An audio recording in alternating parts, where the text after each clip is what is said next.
Welcome, everyone, to probably the silliest episode of Just Joshing you will ever listen to. And I am your host, Joshua Pantellaresco. I write stuff, podcast too, and today I am hit with two awesome tasks that both kind of went awry. The first one is I interviewed Nancy Kilpatrick. The interview isn't the best, and we tried. We tried all kinds of different ways to make it happen. It just, for whatever reason, the universe said, this is not going to be a perfect interview.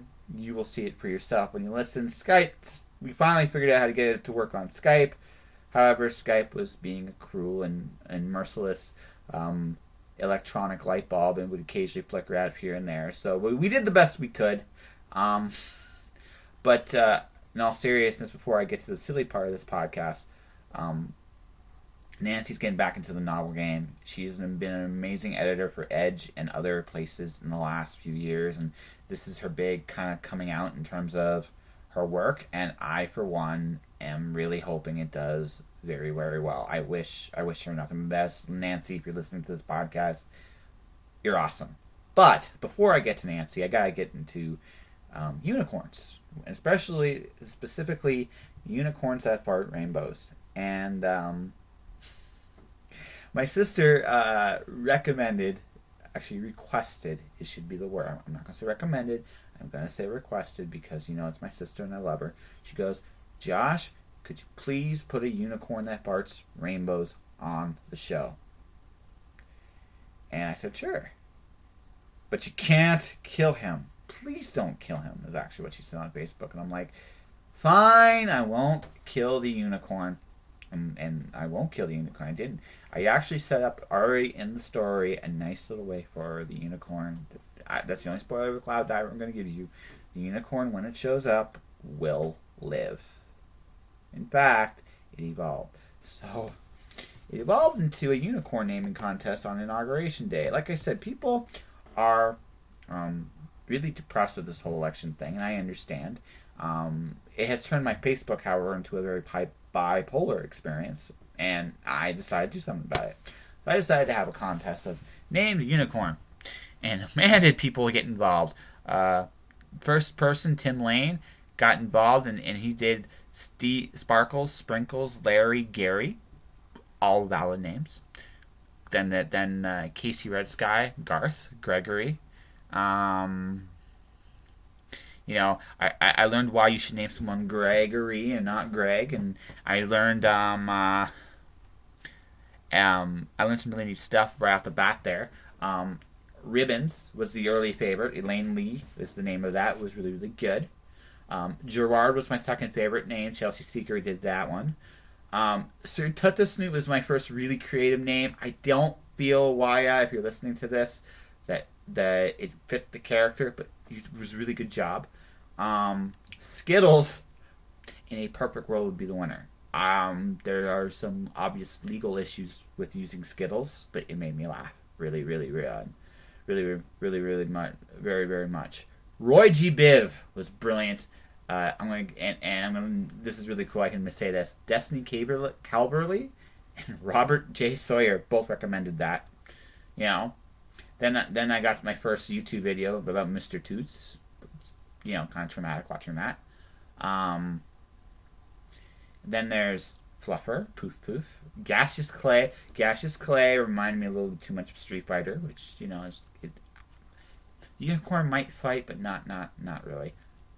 The only woman name, and I'm mentioning this right now, is Connie by Catherine Dell, who's going to be on the show at some point soon.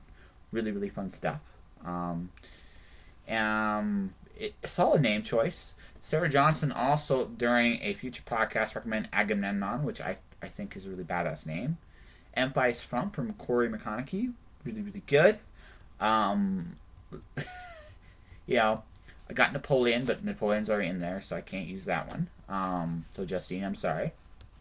And I couldn't go with Tina. My mom's name is Christine. I just can't do it. Garnet McCarty was the funniest story of them all on there. Ronnie.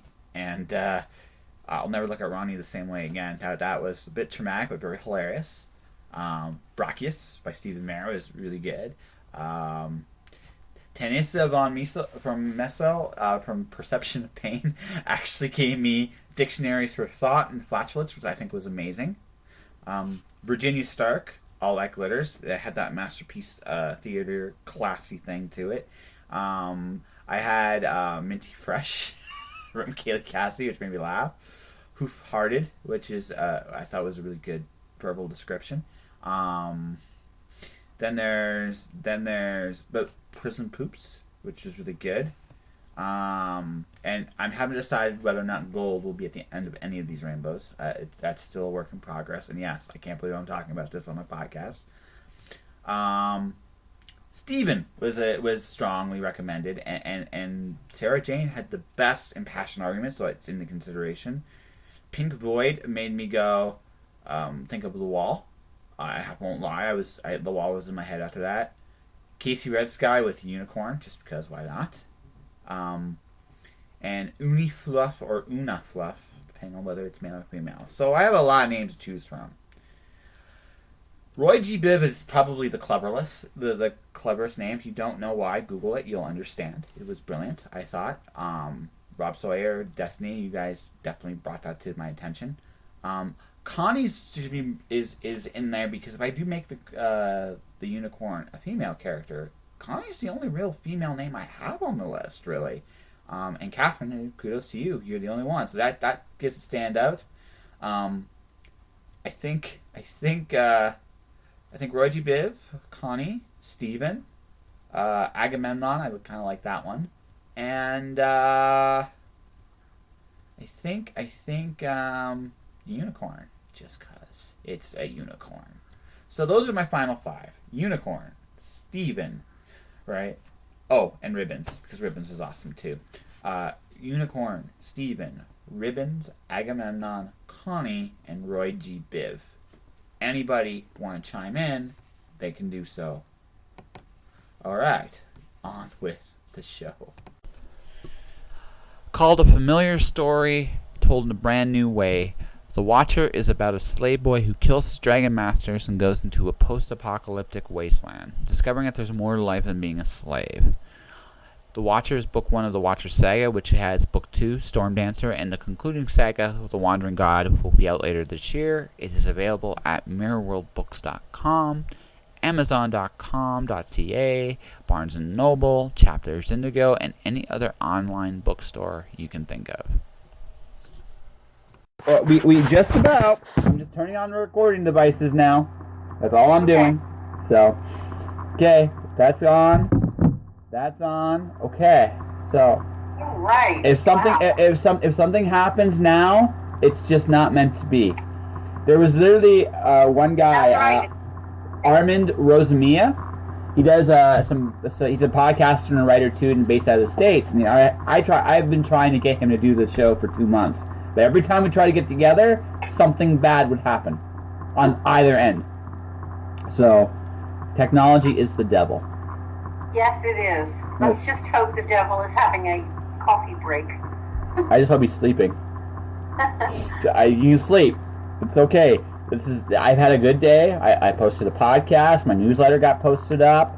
You know, I'm talking to a one-of-a-kind rock star editor, writer that's researching. That it's a good day as long as the technology holds up. Okay. You know, so we've tried talking for about 30 minutes. So let's do this. Let's do this right. Okay. Let's do this again. You got another book coming out. I've asked this question literally, folks, 3 times. Every time. And I've answered it 3 times. Yes, and every time something has gone wrong on either end. So I know it's hard, right? And but say it again, please. Okay, I'll try and sound a little spontaneous now. Okay. Okay. Well, yeah, I haven't had a couple of years because I've been editing anthologies, quite a few, and writing short stories, quite a few. So yeah, I've just gotten back to novels, and it's not that I haven't been writing them. I've been working on this series for about 10 years, about a decade now, and the series is called Thrones of Blood. And it's not related to Game of Thrones, so the word Thrones is just, connected, but it's nothing to do with each other. So yeah, it's a multi-genre series, and the first book is coming out in ebook it's going to be a pre-order on Amazon on the 15th of January, and then it goes live as an ebook on the 1st of February. Plenty of time to buy this for your loved one for Valentine's Day. And then the print book comes out in April. Nice. So the first book, and it is a vampire world, but it's not a vampire that is like any other, because I'm pretty much I guess I'm considered a kind of an expert on vampires. I've got about 2,500 vampire books in my library, and that does not include very many of the romance novels. I've got a few of those series, but that's a lot of books to read over the years, and there's a lot of nonfiction books as well about vampires that I have. So, I know quite a bit about this particular subgenre, and this is why I edited those anthologies that I did for Edge, which were Evolved Vampire Stories of the New Undead, and then the sequel, Evolved 2 Vampire Stories of the Future Undead, because I was in a position to know where the vampire has been and where the vampire has evolved to and will be evolving to. So what I'm doing is different than what other people are doing. Although they're vampires, you'll recognize them as vampires, and it's this. I don't want to talk too much about the series. I think when people see the cover, they're going to get an idea of it. And the first book is called Revenge of the Vampir King. Nice. So it tells you that there are thrones involved. There's basically two species, the human beings called the sapiens, and the vampire world, with vampire is an older term for vampire. And basically they are at odds and have always been at odds. And so there are some battles going on, and there's some passion in there, and there's some love, and there's lots of sex, erotica, and there's lots of manipulation, and there's treason. There's all kinds of things in these books. So I read about them because I haven't been doing novels for a long time in terms of publishing, but I am now. And so the publisher is Crossroad Publishing, and you'll be able to see the cover when the book is up for the pre-order on the 15th of January on Amazon everywhere. Nice. That I fully heard you this time, right? Good. Yeah, Skype was semi-evil in a couple spots, but nothing terrible. People will actually hear it and get it, and that's good, because I would have been weeping openly if that's what I'm like, no, and that would have just been a podcast of me crying, and then I don't know, that probably people wouldn't want to listen to that for too long, I'm sure. But no, it's good. It sounds like this is almost like a resurgence for you. Maybe it's not the right word for it, because you've been doing anthologies for a long time now, and short stories for a long time, and this is like going back to the long form. So was this sorry. Go ahead. No, I was just going to say, I've published 18 novels already, and then I haven't, the last one I did was out in 2009, so that's quite a while ago.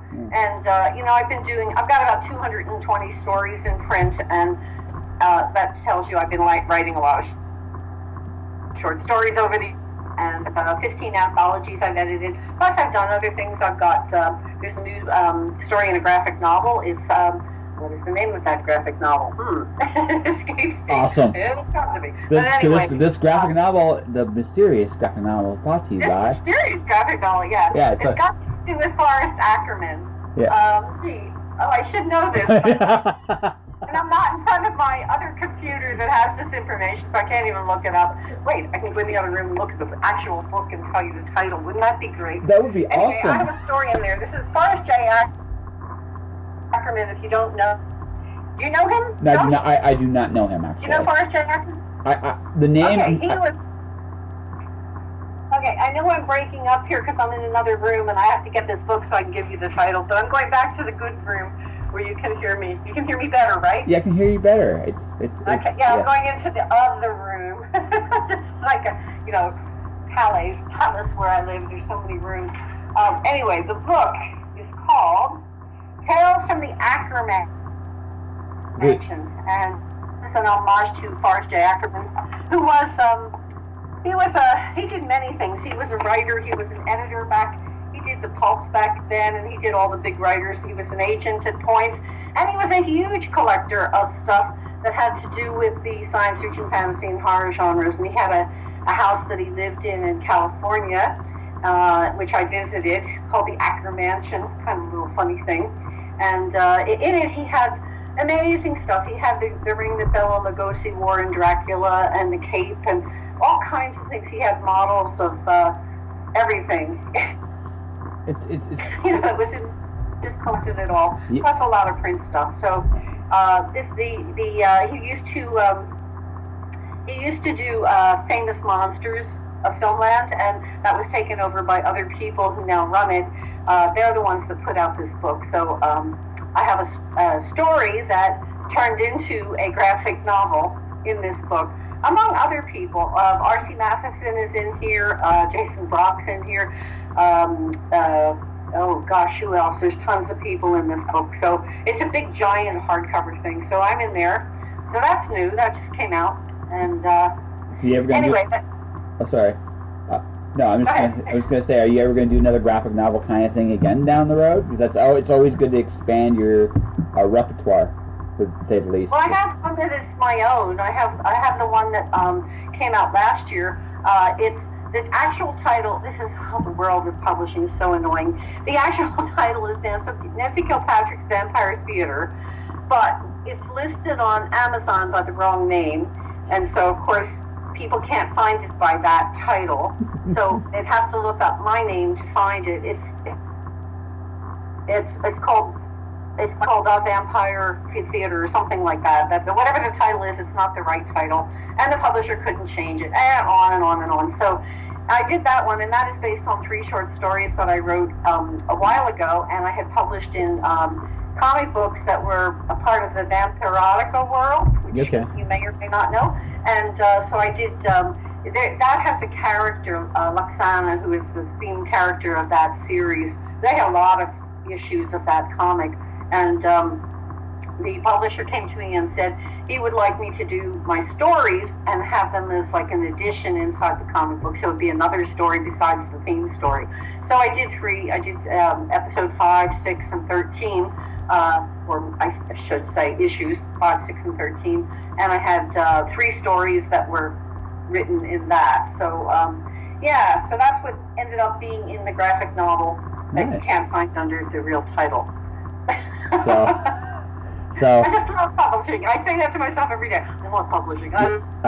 So when you say that, is there is there an adult beverage beside you, and then when you down it every time, it's like a mantra? I love publishing. Drink. I love publishing. Drink. Yeah, it's a mantra. Keep me going. Yeah, exactly. God, so many things have happened to me in publishing. You know, I could write a book just about the screw-ups, about books that have fallen off trucks by the box full, and about, you know, artwork that's come in on 6 foot by 6 foot pieces of wood, you know, to publish. Just so many things. I got endless stories. No, that has actually happened to me. Not the truck one, but the 6. I was an editor of a magazine. It was a student magazine, so I'm not going to say it was a big major thing, but we were trying to be as professional as possible. So when we requested art, the things we got, holy crap! So what are we going to do with that? You know, take a picture, I guess. So yeah, but well, this one that came in on the 6 foot by 6 foot piece of wood, publisher didn't know that was the artist's medium. Yeah. And this artist was referred to him because the artist who did one of my books wasn't available to do the other 2. And so he recommended this guy, but his medium was on wood. So when this came in, it came in as 6 by 6. By the way, that dude sounds really talented, but I could just imagine. Together to make it a copy. Huh? What'd you say? That dude sounds insanely talented, but I could just imagine the publisher's look on his face when he saw it. Oh, yeah. There's always some new surprise in this business. Yes. Yeah. Well, the thing is now, like more than any other time I can think of, this is the time where a lot of media, it's easier for media to cross over now because of the technology we have. It is. Right. We mentioned that technology was the devil, but there is some angelic qualities to it. Like, for example, I am talking to you. I'm in Calgary. You are in Montreal, right? Wonder of technology. This would not have been possible or as easily done 10 years ago. But also, while I'm here, I can work on a comic book, and I can dabble in like programs like Adobe Photoshop, so I can mix words and pictures together. I can choose the size, the length, the width. I have more control over art today than I ever had in the past. That's very true. Yeah. Yes. Yeah. I don't know what I'm doing with it, but that's on me, not the program. The tools are there, right? So Yeah, sure. yeah, right. So, but that's kind of where we're at right now. So like for me, this is like even the podcasting thing, like I'm doing right now. This came about just because I wanted to write. I did an interview once with Brian Hayes. It goes, I just want to write stuff, man, and here I am doing podcasting, and I'm doing some publicist stuff. I might be doing some YouTube stuff down the road. I never asked for any of this, but it all almost feels like the same thing. Does it feel like that with you? Well, I mean, I'm not doing things that you're doing, so in that way, no. But I think it's a lot easier to do things now in terms of publishing a novel, say, or short stories or whatever. The publisher I'm working with now is Crossroad Publishing, and they were specifically an ebook publisher up until fairly recently. And I've known the person who runs it, the person who owns it, Dave Wilson, forever. So he's a really good guy, really honorable and honest. And I was happy to go with him for this book because I wanted to get them. There's like 6 in the series, and if you go through a more traditional publishing place, then it's going to be 6 years or 10 years or whatever, or somebody's going to leave or die in the middle of it, and you're going to be, can't get the other ones published. There's a lot of issues there. So, and I know Dave will do this, and he's a really good person to work with and a good human being and funny. So basically, going with somebody like this, and because he did only ebooks for a while, he has all my backlist, or a lot of my backlist. There's some of it I don't have the rights to, but the books I have the rights to, he has those in ebook format. So that's good, So I've been working with him for a while on those, and now he's doing print, new books and print books as well. So so this is a good thing, and this is not something that would have happened before because there weren't that many small presses that could actually put out books. This is like something that the main publishers did, the ones in New York. They're the ones that could put out books because they have the resources. They have the ability to get the books into stores. They have the ability to do the promotion, although they almost never did much promotion, except for the best-selling authors who didn't need it. But they were the ones who they controlled the show. So that's no longer the case. I mean, they still, have a good chunk of the market, but other people can get in there too in a lot of ways, and especially the small publishers. There's a lot of them in the horror field now that are pushing, their books and getting their books all over the place, which is really good. And I think a lot of even the self-published authors are able to do that. If they have the ways of doing it that they didn't have before. Oh, absolutely. Absolutely. So in that way, I think it's all much easier, and there's a lot more control. Like I have a friend of mine, a really good friend of mine, did the cover. It's a beautiful cover. He's a graphic artist, and he made the cover for me.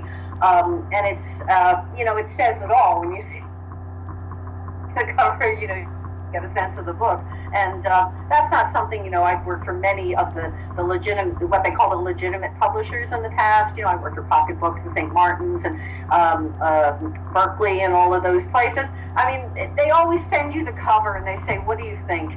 But if you tell them what you think and you say, "Oh, I think this would be better if this," they ignore you. Yeah. It's just a courtesy, What do you think? I don't care what you think, So, but that's not the case with the smaller presses.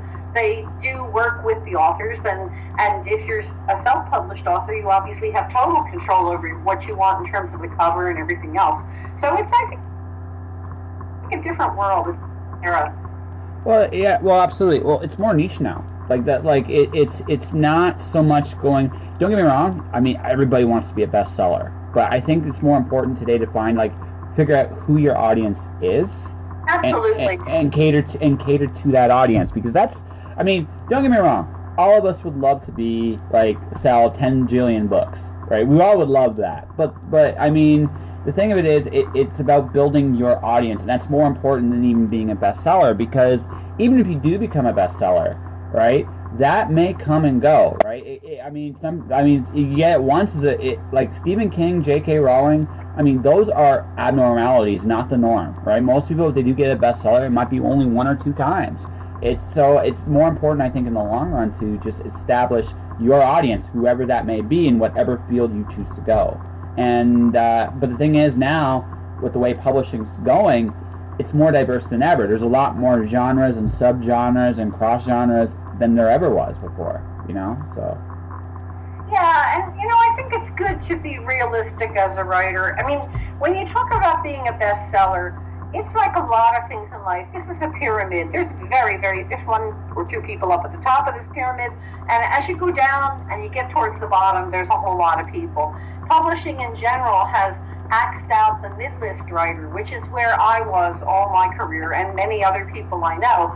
These were the writers that the publishing industry supported by publishing their books and encouraged, and this meant that they believed that you were a good enough writer and that you were building a career so you could move up a notch into the next level.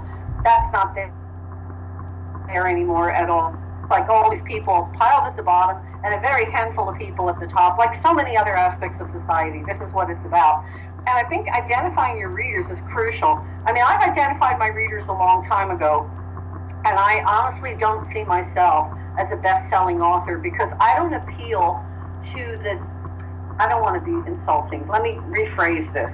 I appeal to people who are smart people. That's just the way I see it. The people that like my writing, they're intelligent people, they're well-read, they like darkness, they don't mind darkness at all, and they're not looking for the sort of cliched Hollywood movie level thing where you know what's coming next and you know who's starring it. They want something that's unique. So that's my reader, and I know who my readers are, and that's not everybody in the population. Most people, they're not going to see, if you want to think movies, they're not going to see the really interesting indie film or the small movie or the movie that's playing at the art cinema that everyone thinks is amazing. They're going to see the big blockbusters, and paying the big money and supporting that whole thing. That's not my reader. They're not into that. My readers are too, I don't know, sophisticated, I guess is the way I look at it. So, only a person who I view as my reading this book and liking it, and that has been the case with all of my books, because I'm not really ever been geared to saying to myself, I'm going to write something, it's going to be a bestseller, and I'm going to, soar to the top. Even in my youth, I didn't do that when I was first writing. And, the one time I actually thought along those lines was I was reading, about Harlequin romances back in the day, somewhere in the 80s or so. I was reading about them and I said, wow, these people are making a lot of money. I could do this. And I'd never read a Harlequin romance. So I picked one up and I started reading it. And I was literally screaming the whole time. It was just coming out of me screaming. This was terrible, terrible stuff.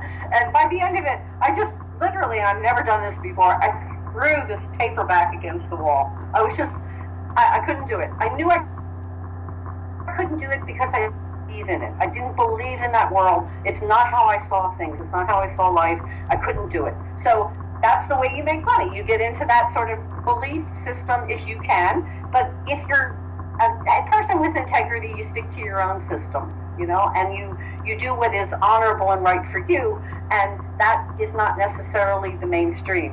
So there you go. That's how I see it. Maybe that's not how other people see it. Good luck to them. I'm just telling you about me. No, that's okay. And that's all the end of the day. You can't control what everybody else is going to read. You can control what you put out. You can control what you put out, though, and that's really the issue. I mean, I certainly can't talk. I did epic poetry, and now I'm doing short dime-style novels this year and other things.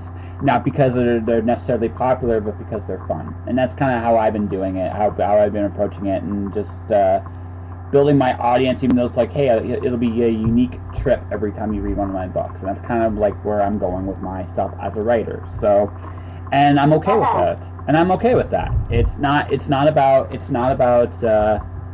because at the end of the day, too, I look at this, too, I'm not sure a lot of the bestsellers today are going to be read tomorrow.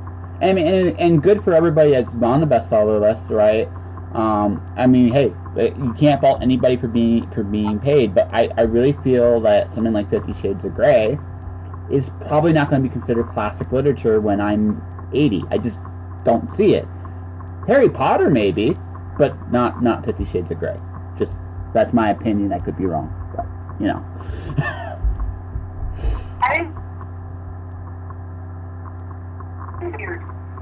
Pardon? gone now. Can't hear you if you're saying anything. I stopped for just a second because I heard pardon, and then I heard you, and you kind of, the Skype went evil for a second. I said, wait, pardon? And I heard nothing. Skype went evil. Skype went evil. Skype has gone evil. Skype has gone evil. But that's okay. We got at least a 20-minute conversation out of it. So, I know, it's okay. Yeah. It's a short show. Well, no, it's okay. There's nothing. No, we can still say it. Like, basically what I'm saying is, like, you gotta work as a writer. You gotta be comfortable with what you're presenting. And like I said, kudos to anybody being a bestseller. There's not even a remote hint of jealousy. Doesn't really mean anything to me. I just think that I want to write something that if people who do read it enjoy it, and it'll be remembered as something that's good. That's my thing as a writer.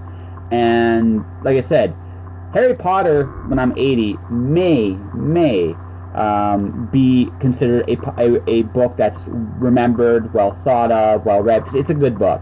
Bestseller. It's a bestseller that I really feel is really good. 50 Shades of Grey, on the other hand, not so much. Maybe. I mean, I could be wrong. You know what I mean?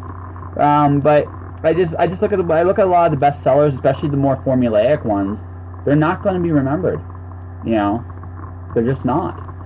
There's an awful lot of books out. There's a lot of books out now, and very few books from the past are remembered. So, you know, that's pretty accurate. That in the future, there's very few that are going to be remembered. And yeah, Harry Potter is exceptional. Yeah. It is.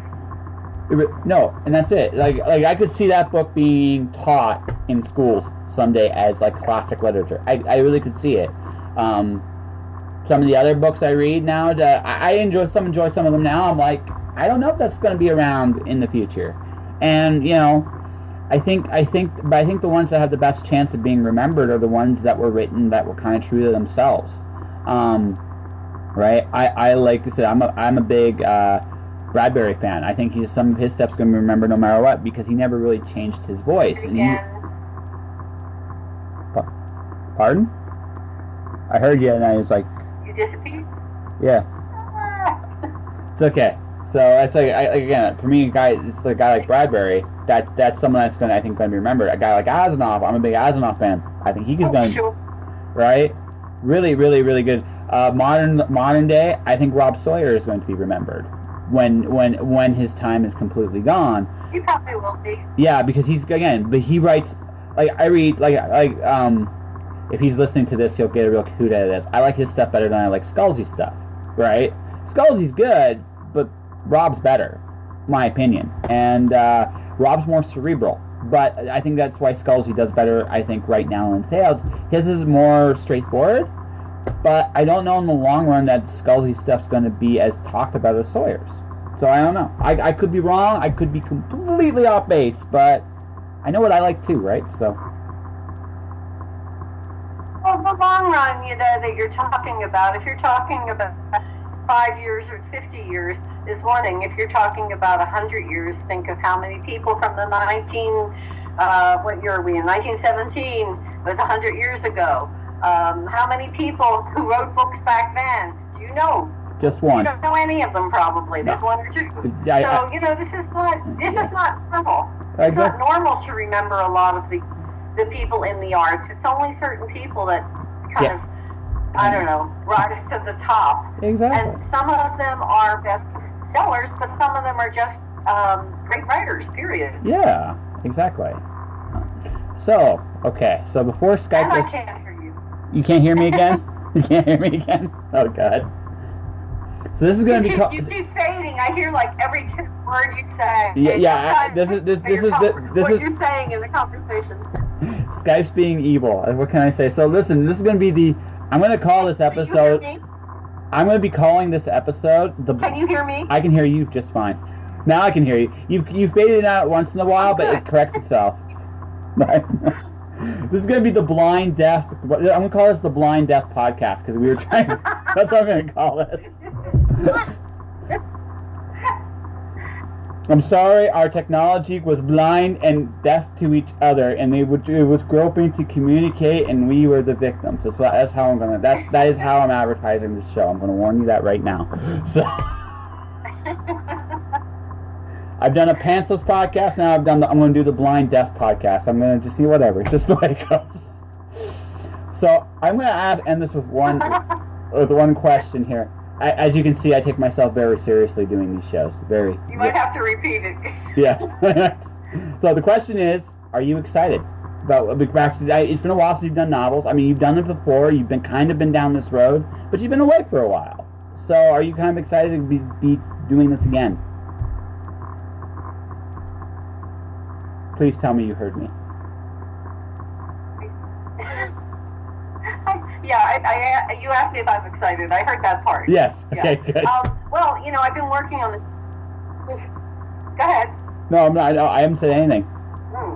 You said. Oh, okay. Well, yeah. I mean, I've been working on the series for 10 years, so it's not a new series to me, and it's got an overarching story. So each book stands alone, but they continue. So characters from book 1 will be seen with characters in book 2, and so on. And there is an overview story that has a couple of elements that just continue through books to try and get to the. My cat's driving me crazy here. To get to the understanding of what this is about. So that's in it too. So in a way, it's not new to me. What is new is returning in terms of writing novels to the greater world, because like I said, I've been doing anthologies for, I guess I did about 6 or 7 of those for Edge over the last few years. And I've told a lot of short stories over the last few years as well. So that's a different world. That's, certainly the short stories, they're for anthologies, usually sometimes magazines, and they stand on their own, within a big body of something else. So I'm not like out there by myself. And, novel writing is you're out there by yourself. This is you on the line. So in that way, I haven't been doing that. And even in an anthology that I've edited, it's other people's stories. And while I'm the one responsible for the whole of it, at the same time, usually it's the individual stories that get noticed and reviewed and so on. So we'll see what happens with this. I mean, I'm happy to be doing these books. I'm going to do 2 a year because I want to do them over a 3-year period. I don't want to be dragging this out for decades. I just want to get these books out of me because most of them are done. They're about 100,000 words each, and book 1, of course, is done because it's coming out, and then book 2 will be out the end of this year, 3 and 4 next year, 5 and 6 the next year. And I don't think there'll be a 7, although I started with 7, but I've kind of amalgamated things a bit, so I don't think there needs to be a 7, but you never know. Who knows? Don't jinx yourself. Whatever. But there is an excitement about it, for sure. Excellent. Just don't jinx. I can't hear you. Don't jinx yourself. I hear you laughing. I'm not jinxing myself. I'm just saying I'm doing what. Okay. But on that note, I know you're saying something. I know you're saying something. What? I just said on that note, good luck. I wish you well. I really do. So this is what I'm going to make this. Okay. I'm well too. But I'm going. We're getting silly, folks. We are getting silly, but that's okay. Before I go, there's 2 things. Every 10th word. Okay. We're kids. All right. Deep breath. Go on. Okay. When I see you in person at When Worlds Collide this year, I want to put you on the podcast again. We will both understand each other perfectly at the very least. That might work. It might. I'm hoping. Considering what we've gone through with this podcast, it's quite possible both of us will be struck by lightning. But that's okay. I'm willing to take that chance. So, last but not least, if people want to find you online, how would they do so? They can go to Facebook. I'm on there. I've got a presence there. I do Twitter occasionally. I've got a Twitter thing. I think it's Nancy K. Writer, something like that. I've got a website that's vastly out of date by about 6 books, so it's just there. It's got a link to an email if you want to email me. But mostly it's Facebook because I'm on there every day spouting off or other. That's fair enough. So I enjoyed our conversation, what we could understand of each other. It was great. I wish. Now I can hear you. You're good. Now I can't. Oh God. This is going to be the Blind Deaf. I'm just warning you right now. This is going to be the Blind Deaf podcast. This is what I'm going to call this episode. So I'm just warning you that right now. And the worst is I don't even have an image of you on the screen. I just have, one of those sort of strange little bottle look-like images with a head, a round head. Yes. There's not even an image of you, so I'm looking at this screen. I can't hear you. I'm just looking at this strange icon. It's not you. You're gonna make me choke. Blind, deaf, yeah. But so we're gonna do this again in the fall, okay? Make sure we'll at least understand each other. But okay. But in all seriousness, I'm going to close this. I wish you the best of luck on your series. It sounds really good. Oh, thank you so much, Joshua. Thank you for doing this. It was a wonderful work in progress. Hold on. Thanks very much, Nancy, for being on my podcast. Her book, Revenge of the Vampire King, is now available to be ordered on Amazon, and you should guys check it out. Leave a review. Nancy, I will say this: next time I see you face to face, we should do a proper interview in person where we can hear each other perfectly clearly. Because that, unfortunately, it was good. I enjoyed talking. My first conversation with Nancy actually was deleted when my computer died, which really sucked. She has some great stories, and if you get a chance to meet her at any convention you happen to see her at, you should take the time, especially if you're an aspiring writer. If she's willing to give you the time, listen to her stories. There's some amazing stuff. Nancy, from me to you, good luck with your book. And that will do it for this week's episode of Just Joshing. Stay inspired out there, everybody. Josh.